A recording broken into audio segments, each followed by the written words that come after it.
ಕನಕ ಜಯಂತಿ ಆಗ್ತಾ ಇದ್ದಾವಂತ ಎರಡಕ್ಕೂ ನಾನು ಸಾಕ್ಷಿ ಆಗ್ತಾ ಇದ್ದೀನಿ. ಅದು ವಿಶೇಷ. 4ನೇ ತಾರೀಕು ಬಂದಿದ್ದೆ, ಆದ್ರೂ ಅವತ್ತು ರಾಜಶೇಖರ್ ಪಾಟೀಲ್ ಗೌಡ್ರಿಗೆ ಹೇಳಿದೆ ನಾನು, ಗೌಡ್ರೆ ಮುಂದಿನ ದಿನಗಳಲ್ಲಿ ತಾವೇ ಒಂದು ನೇತೃತ್ವ ತಗೊಂಡು ಇಬ್ಬರಿಗೆ ಒಗ್ಗೂಡಿಸಿ ಒಂದಾಗಿ ಮಾಡಬೇಕು ಅಂತೇಳಿ, ಅದಕ್ಕೆ ಇವತ್ತು ನಾನು ಯುವ ಮುಖಂಡರು ಶಾಸಕರಲ್ಲಿ ನನ್ನ ಮನವಿ ಇದೆ. ಮುಂದಿನ ನಾವು ನಮ್ಮ ಸಮಾಜದವರಿಗೆ ರಘುನಾಥರಾಗಲಿ ನಾವಾಗಲಿ ನಾವು ಎರಡೂ ಗುಂಪಿನವರಿಗೆ ಕರೆಸಿ ಮಾತಾಡಿ ಮುಂದಿನ ದಿನಗಳಲ್ಲಿ ನಾವೆಲ್ಲ ಸೇರಿ ನೀವು ಇಬ್ಬರಿಗೆ ಕರೆಸ್ತೀವಿ, ಆ ಕೆಲಸ ನಾವು ಮಾಡ್ತೇವೆ. ನಿಮ್ಮಲ್ಲೇ ಬಿಟ್ಟರು ಹಿಂಗ ಆಗುತ್ತೋದು. ಹಾಗಾಗಿ ಮುಂದಿನ ವರ್ಷ ಬಹಳ ದೊಡ್ಡ ಪ್ರಮಾಣದಲ್ಲಿ ಎಲ್ಲರೂ ಸೇರಿ ಒಗ್ಗಟ್ಟಿನಿಂದ ಮಾಡೋಣ ಅಂತೇಳಿ ಹೇಳಕ್ ಬಯಸ್ತೀನಿ.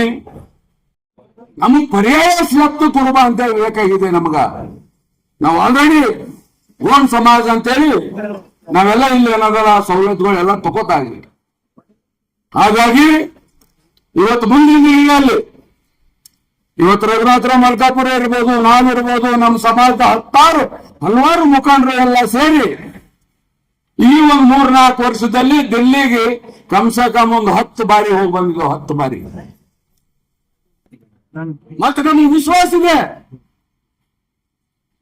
ಈ ಒಂದು NDA ಸರ್ಕಾರದಲ್ಲಿ ಸನ್ಮಾನ್ಯ ಪ್ರಧಾನಿಗಳಾದಂತ ಮೋದಿಜಿಯವರ ನೇತೃತ್ವದಲ್ಲಿ ನಮ್ದೇನು ಇಲ್ಲಿಂದ ರಿಕಮೆಂಡ್ ಆಗಿ ಕೇಂದ್ರ ಸರ್ಕಾರಕ್ಕೆ ಹೋಗಿದೆ, ಅದಕ್ಕೊಂದು ಕಾಯಕಲ್ಪ ಸಿಗುತ್ತೆ ಎಂಬ ವಿಶ್ವಾಸ ನಮಗಿದೆ. ಹಾಗಾಗಿ ಬಂಧುಗಳೇ, ಇವತ್ತ ರಾಜ್ಯದಲ್ಲಾಗಲಿ ಕೇಂದ್ರದಲ್ಲಾಗಲಿ ಯಾವ್ಯಾವೇ ಸಮಸ್ಯೆ ಬಂದಾಗ ಇವತ್ತು ನಾವು ಎಲ್ಲರೂ ಪಕ್ಷ ಗೀಕ್ಷ ಇಲ್ಲದೆ ಒಗ್ಗಟ್ಟಾಗಿ ಅನ್ನೋದಲ್ಲ ಕೆಲಸ ಮಾಡಿದ್ದೀವಿ, ಮುಂದೆ ಏನೋದಲ್ಲ ಮಾಡ್ಕೊಂಡು ಹೋಗ್ತೀವಿ. ಮತ್ತು ವಿಶೇಷವಾಗಿ ನಮ್ಮೆಲ್ಲ ಸಂಘಟಕರಿಗೆ ನಾನು ಧನ್ಯವಾದ ಹೇಳ್ತೀನಿ. ಇವತ್ತು ಬಹಳ ಅಚ್ಚುಕಟ್ಟಾಗಿ ಕನಕ ಜಯಂತಿ ಅವತ್ತು ಮಾಡಿದ್ರಿ.